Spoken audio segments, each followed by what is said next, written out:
Talk about mortgage rates. We're dealing with 6.75, 7%, something like that over the last few days. We were promised that interest rates were going to start going down. I think they said April or May or something like that. It doesn't appear to be happening because inflation is staying a little too high. It's staying just under 3%, and they want it just under 2%.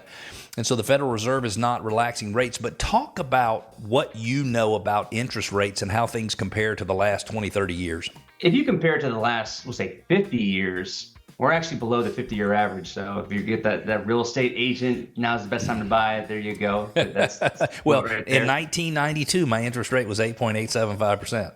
There you go.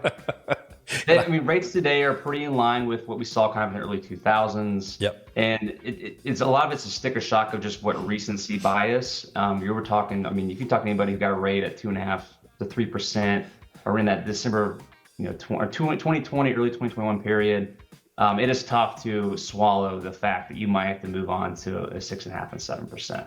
Today, if somebody were to buy a $500,000 house and you got that 6.75% rate, you're actually paying the same in principal and interest as the same buyer if you bought a home just a few years ago for $800,000. That is a shocking difference in purchase price, obviously.